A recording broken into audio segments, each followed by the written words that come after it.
అండి, welcome back to my channel. Today మనం OMC important questions చూద్దాము. ఆల్రెడీ మిగతా రిమైనింగ్ సబ్జెక్ట్స్ అన్నీ చూసాం కదా.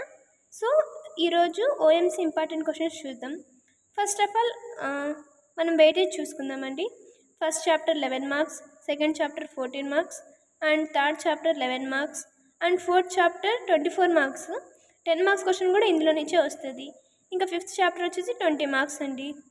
సో ఇది వెయిటేజ్ అండి. OMC optical and mobile communication కదా, దీంట్లో ఓవరాల్గా మొత్తం బ్లాక్ డయాగ్రామ్స్ చూసుకొని కొంచెం మ్యాటర్స్ కొని చిన్న చిన్న డెఫినేషన్స్ ఉంటాయండి. ఈ సబ్జెక్ట్ కూడా చాలా ఈజీగా ఉంటుంది. అంటే మనకి బ్లాక్ డయాగ్రామ్స్ అవి తెలిసిన మ్యాటర్ కొంచెం ఎలాగలో రాస్తాం కదా. సో ఇదేం పెద్ద అంత కష్టమైన సబ్జెక్ట్ అయితే కాదు. కొంచెం కాన్సన్ట్రేట్ చేస్తే ఇది కూడా చాలా ఈజీగా ఉంటుంది. అందులోనూ జనరల్గా ఎక్కువ ఉంటుందండి ఈ సబ్జెక్టు. సో ఇంక లేట్ చేయకుండా మనం ఫస్ట్ చాప్టర్ నుంచి షార్ట్స్ ఏంటి, ఎస్సేస్ ఏంటి చూద్దామా. ఫస్ట్ చాప్టర్ షార్ట్స్ చూద్దాము. ఓన్లీ 1 షార్టే వస్తుందండి. అది కూడా మేబీ ప్రతి year advantages of light wave communication system over EM wave system వస్తుంది. మేబీ చెప్పలేము కదా ప్రతిసారి అదే వస్తుందని. సో దాంతోపాటు ఇంకా ఇంపార్టెంట్ ఏమైనా ఉన్నాయా అంటే స్నెల్స్ లా అండి. స్నెల్స్ లా డెఫినేషను, అలాగే న్యూమరికల్ అపర్చర్ ఎన్ఏ ఉంది కదా, దాని డెఫినేషన్స్ కూడా చూసుకోండి. తర్వాత ఎస్ఏ విషయానికి వస్తే ఓన్లీ 3 ఉన్నాయి. దాంట్లో కూడా కొంతమంది మేము డెరివేషన్ ప్రిపేర్ అవ్వలేము అనుకున్న వాళ్ళు పైన 2 ఉన్నాయి కదా, స్ట్రక్చర్ ఆఫ్ ఆప్టికల్ ఫైబర్, తర్వాత లైట్ వేవ్ ప్రాపగేషన్. అంటే ఆప్టికల్ ఫైబర్స్లో లైట్ వేవ్ ఎలా జరుగుతుంది, ప్రాపగేషన్ ఎలా జరుగుతుందో అది మొత్తం ఆ 2 ప్రిపేర్ అయినా చాలు. లేదు ఇంకా మేము ప్రిపేర్ అవ్వగలము అనుకున్న వాళ్ళైతే డెరివేషన్ చూసుకోండి. ఈ 3 ఏనండి ఫస్ట్ లెసన్లో ఉన్న ఇంపార్టెంట్ క్వశ్చన్స్. తర్వాత సెకండ్ చాప్టర్ చూద్దాం. సెకండ్ చాప్టర్లో 2 షార్ట్స్ 1 ఎస్సే కదా. షార్ట్స్ ఏమేమి వస్తాయి అంటే ప్రిన్సిపల్ లేజర్ యొక్క ప్రిన్సిపల్ కానీ, need of splicing in optical fibres, తర్వాత డిటెక్టర్స్ యూజ్ చేస్తాం కదా, డిటెక్టర్స్ కానీ, తర్వాత అసలు సోర్సెస్ ఏంటివి ఆప్టికల్ ఫైబర్స్కి, ఇవి వస్తాయండి షార్ట్స్. అండ్ తర్వాత ఎస్సే విషయానికి వస్తే ఓన్లీ 1 ఎస్సే కదా.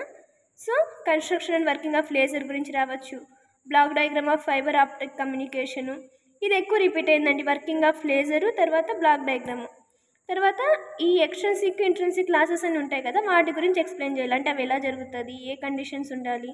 ఇంకా తర్వాత దీంట్లో మల్టీప్లెక్సింగ్ టెక్నిక్స్ అని మనం చూసాం కదా, అవి ఉంటాయి. WTM, DWDM systems, block diagrams, దాని గురించి. ఒకవేళ మీరు ఇది బ్లాక్ డయాగ్రామ్స్ అన్ని పర్ఫెక్ట్గా నేర్చుకున్నారనుకో అవి షార్ట్స్ కూడా అడగచ్చు. ఎలా అంటే లిమిటేషన్స్ రాయమని, అడ్వాంటేజెస్ రాయమని. సో ఇవి పర్ఫెక్ట్గా నేర్చుకోండి. అండ్ దెన్ థర్డ్ చాప్టర్ చూద్దాము. థర్డ్ చాప్టర్లో 1 షార్ట్ అండ్ 1 ఎస్సే వస్తుంది. దీంట్లో కూడా అంతే, అంటే అన్నీ చిన్న చిన్నగా ఉంటాయండి.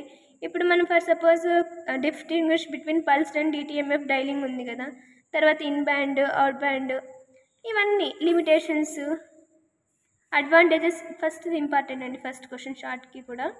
అండ్ తర్వాత ఎస్ఎస్ విషయానికి వస్తే సెల్యులర్ సిస్టమ్ ఉంది కదా, అంటే ఇప్పుడు 1G, 2G, 3G, ఇప్పుడు ప్రజెంట్ మనం 5G వరకు యూజ్ చేస్తున్నాం కదా, అలా ఎవల్యూషన్ అనేది ఎలా జరిగింది ఒకటి. తర్వాత ఒక సెల్యులర్ సిస్టమ్ యొక్క బేసిక్ బ్లాక్ డయాగ్రామ్ ఎలా ఉంటుంది. తర్వాత MSC అంటే మొబైల్ స్విచ్చింగ్ సెంటర్, అది ఎలా వర్క్ అవుతుంది, దాని యొక్క ఫంక్షన్స్ ఏంటి, ప్రతిదీ ఉంటుందండి. దాని గురించి ఎక్స్ప్లెయిన్ చేయాలి. తర్వాత ఫార్వర్డ్ అండ్ రివర్స్ ఛానల్స్, అంటే మొబైల్ కమ్యూనికేషన్ సిస్టంలో ఫార్వర్డ్ రివర్స్ ఛానల్స్ అని ఉంటాయి, వాటి గురించి ఎక్స్ప్లెయిన్ చేయాలి.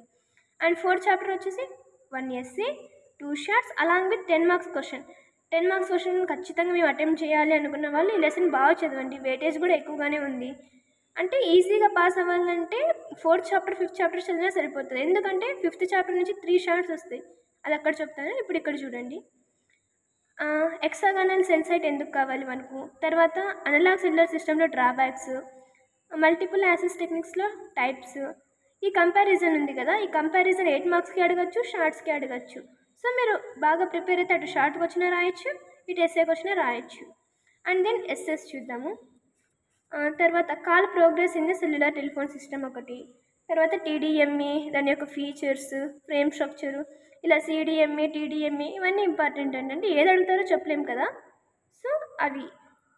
నెక్స్ట్ ఇంకా 5th చాప్టర్ వస్తే 3 షార్ట్స్ వస్తాయండి. 3 షార్ట్స్ అంటే అంత ఈజీ ఏం కాదు కదా, సో బాగా ప్రిపేర్ అవ్వండి. తర్వాత దీంట్లో అడ్వాంటేజెస్ కానీ, ఫీచర్స్ కానీ, అప్లికేషన్స్ కానీ ఖచ్చితంగా అడుగుతారండి. ఇక్కడ థర్డ్ క్వశ్చన్ ఉంది కదా, list any 3 advantages 3G over earlier systems అని, అది ఎక్కువసార్లు అడిగిన షార్ట్ అండి. అంటే ప్రతి పేపర్లో రిపీట్ అవుతుంది ఆ క్వశ్చన్. అండ్ తర్వాత చెప్పా కదా ఫ్యూచర్స్ అవ్వచ్చు. Features of GPRS, GSM, edge ఇవి ఇంట్లో ఏదో ఒకటి ఫ్యూచర్స్ కానీ, అప్లికేషన్స్ కానీ, అడ్వాంటేజెస్ కానీ. తర్వాత 3G గురించి ఎక్కువ అడుగుతున్నారండి. అంటే 3G ఓవర్ ప్రీవియస్ మీద కానీ, అడ్వాంటేజెస్, దాని యొక్క ఫీచర్స్ అవి. ఇంకా ఎస్ఏ విషయానికి వస్తే explain the frequency spectrum of GSM system. చెప్పే కదా, అంటే జిఎస్ఎం సిస్టంలో ఫ్రీక్వెన్సీ స్పెక్ట్రమ్ అనేది ఎలా ఉంటుంది. తర్వాత ఫీచర్స్ చెప్పే కదా, అట్లా షార్ట్స్ కన్నా రావచ్చు, లేదా 2 ఎస్ఏ కన్నా రావచ్చు. ఎలా వచ్చినా మీరు ప్రిపేర్ అవుతే బెస్ట్ కదా. తర్వాత ఇది volt architecture of IP multimedia sub system అని ఉంటుంది, అది ఒకటి. తర్వాత జిఎస్ఎం యొక్క ఆర్కిటెక్చర్. ఇవేనండి ఈ ఓఎంసీకి సంబంధించి ఈజీగా ఉండేవి. అంటే ప్రతి క్వశ్చన్స్ అనేవి చాలా ఈజీగానే ఉన్నాయి. సో మనం ప్రిపేర్ అయ్యే దాన్ని బట్టి ఉంటుంది. ఇంకా మీకు ఏమైనా డౌట్స్ ఉన్నా, ఏమన్నా కావాలనిపించినా కమెంట్ బాక్స్లో నాకు చెప్పండి. Thanks for watching.